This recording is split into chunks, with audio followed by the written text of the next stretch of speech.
આકાશવાણી સમાચાર મિત્તલ પટેલ વાંચે છે. સૌપ્રથમ મુખ્ય સમાચાર.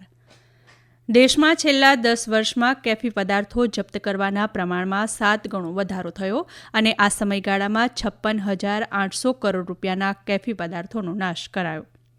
આવતીકાલે રાષ્ટ્રીય યુવા દિવસ નિમિત્તે પ્રધાનમંત્રી નરેન્દ્ર મોદી વિકસિત ભારત યુવા નેતાઓ સાથે નવી દિલ્હીમાં સંવાદ કરશે. ઉપરાષ્ટ્રપતિ જગદીપ ધનખડે જાહેર સેવાના કર્મચારીઓને દેશના ભવિષ્ય માટે મજબૂત પાયો નાંખવા સઘન કામગીરી કરવા અનુરોધ કર્યો. ગુજરાતની આગવી ઓળખ સમાન આંતરરાષ્ટ્રીય પતંગોત્સવ 2025નો આજથી અમદાવાદમાં પ્રારંભ. અયોધ્યામાં શ્રી રામ જન્મભૂમિ મંદિરને 1 વર્ષ પૂર્ણ, 3 દિવસ માટેના પ્રતિષ્ઠા દ્વાદશી મહોત્સવનો આજથી આરંભ. અને દેશમાં વીજાણુ કંપનીઓની જરૂરિયાતોને પહોંચી વળવા માટે મહારાષ્ટ્રના રાંજણ ગામ ખાતે ઇલેક્ટ્રોનિક ક્લસ્ટર સ્થપાશે. સમાચાર વિગતવાર.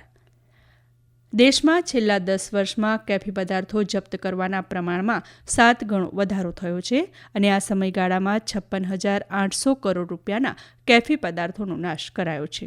કેન્દ્રીય ગૃહમંત્રી અમિત શાહે આજે દિલ્હીમાં યોજાયેલી કેફી પદાર્થોની હેરફેર નાથવા અંગેની રાષ્ટ્રીય સલામતી પરિષદના અધ્યક્ષપદેથી આ મુજબ જણાવ્યું હતું. તેમણે કહ્યું હતું કે 1 लाख किलोग्राम मादक द्रव्य पदार्थ जिसका मूल्य 8600 करोड़ रुपया है उसको अगले सप्ताह 10 दिन के अंदर जलाया जाएगा.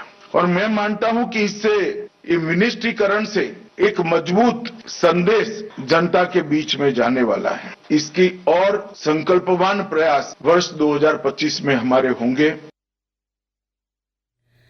ગૃહમંત્રીએ બધા જ રાજ્યોને કેફી પદાર્થો સામેની કેન્દ્રીય સરકારની ઝુંબેશમાં સહભાગી થવા અનુરોધ કર્યો હતો.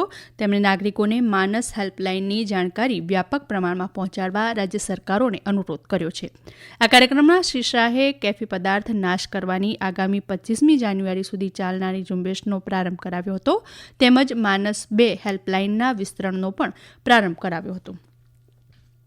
આવતીકાલે રાષ્ટ્રીય યુવા દિવસ નિમિત્તે પ્રધાનમંત્રી નરેન્દ્ર મોદી વિકસિત ભારત યુવા નેતાઓ સાથે નવી દિલ્હીમાં સંવાદ અને સંબોધન કરશે. પ્રધાનમંત્રીએ વિકસિત ભારત યુવા અગ્રણી સંવાદને દેશના સર્વાંગી વિકાસના પ્રવાસમાં યુવાનોને જોડાવાની આગવી પહેલ તરીકે ઓળખાવ્યો છે.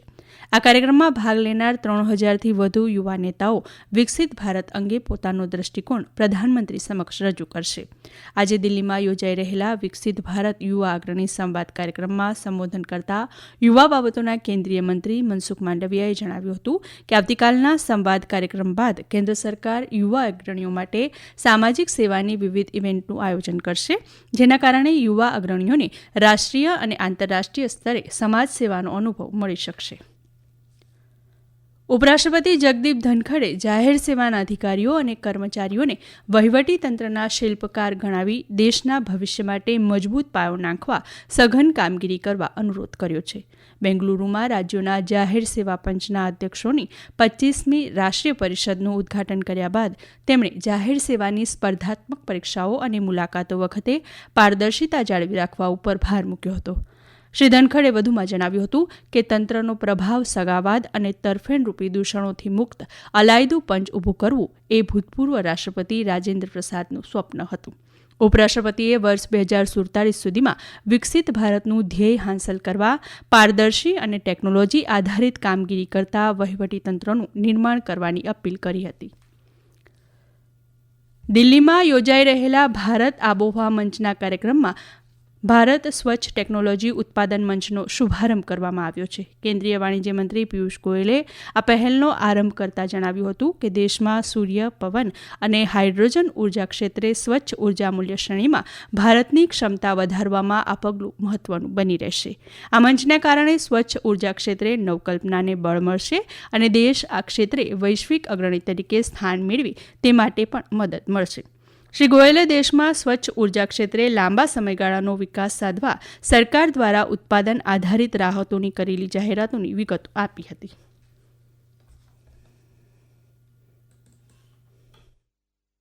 આ સમાચાર આપ આકાશવાણી પરથી સાંભળી રહ્યા છો. આ સમાચાર આપ અમારી YouTube channel AIR news Gujarat પર પણ સાંભળી શકશો.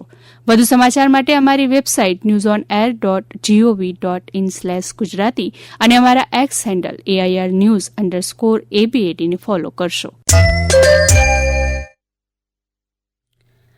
ગુજરાતની આગવી ઓળખ સમાન આંતરરાષ્ટ્રીય પતંગોત્સવ 2025નો આજથી અમદાવાદમાં શાનદાર પ્રારંભ થયો છે. મુખ્યમંત્રી ભૂપેન્દ્ર પટેલે આ મહોત્સવનો આરંભ કરતા જણાવ્યું હતું કે પ્રધાનમંત્રી નરેન્દ્ર મોદીના નેતૃત્વમાં રાજ્યનો પતંગોત્સવ વૈશ્વિક ઓળખ બની રહ્યો છે.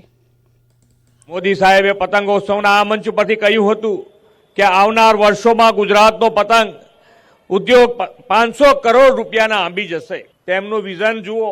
આજે ગુજરાતનો આ પતંગ ઉદ્યોગ રૂપિયા 700 કરોડને પાર કરી ગયો છે અને દેશના પતંગ માર્કેટમાં 65% હિસ્સો ગુજરાત ધરાવે છે. પતંગો માત્ર લોકલ માર્કેટમાં જ નહીં, અન્ય રાજ્ય દેશોમાં પણ પહોંચ્યા છે. ગુજરાતમાંથી દર વર્ષે પતંગો અમેરિકા, યુકે, કેનેડા, મધ્ય પૂર્વી એશિયા દેશોમાં એક્સપોર્ટ પણ થયા છે.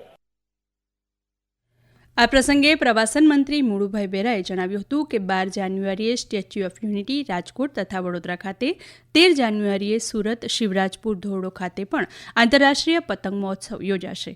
આ વર્ષે આંતરરાષ્ટ્રીય પતંગ મહોત્સવમાં 47 દેશોમાંથી 143 પતંગબાજો, ભારતના અન્ય 11 રાજ્યોમાંથી 52 જેટલા અને રાજ્યના 11 શહેરના 417 પતંગબાજોએ ભાગ લીધો છે.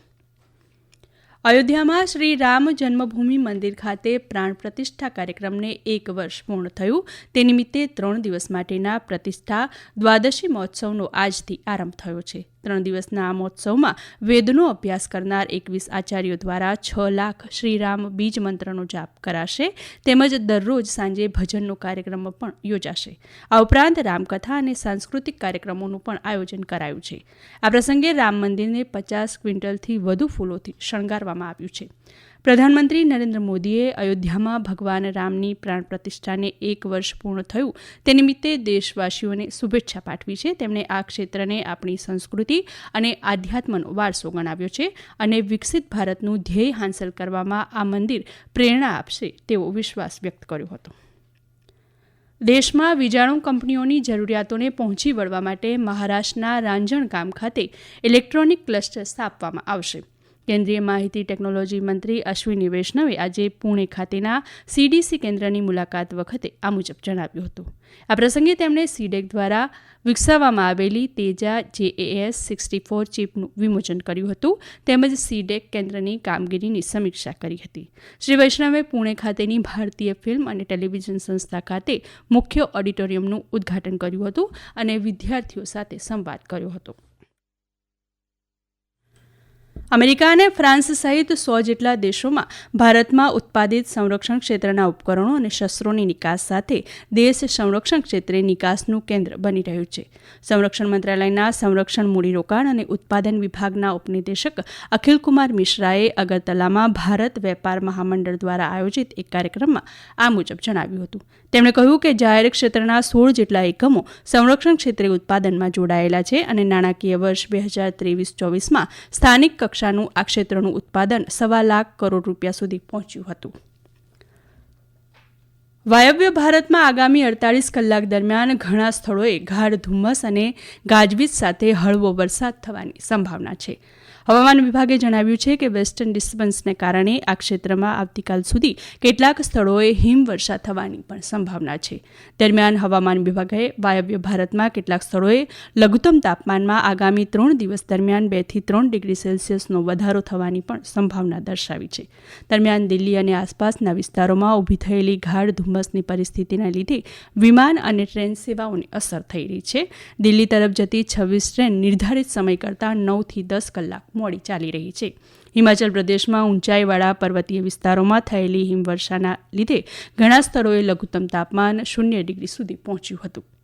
અને કાશ્મીરમાં ફરી વળેલું ઠંડીનું મોજું યથાવત રહેતા શ્રીનગરમાં -3.6 ડિગ્રી તાપમાન નોંધાયું છે. અંતમાં મુખ્ય સમાચાર ફરી એકવાર. દેશમાં છેલ્લા 10 વર્ષમાં કેફી પદાર્થો જપ્ત કરવાના પ્રમાણમાં 7 ગણો વધારો થયો અને આ સમયગાળામાં 56,800 કરોડ રૂપિયાના કેફી પદાર્થોનો નાશ કરાયો. આવતીકાલે રાષ્ટ્રીય યુવા દિવસ નિમિત્તે પ્રધાનમંત્રી નરેન્દ્ર મોદી વિકસિત ભારત યુવા નેતાઓ સાથે નવી દિલ્હીમાં સંવાદ કરશે. અને દેશમાં વીજાણુ કંપનીઓની જરૂરિયાતોને પહોંચી વળવા માટે મહારાષ્ટ્રના રાંજણગામ ખાતે ઇલેક્ટ્રોનિક ક્લસ્ટર સ્થપાશે.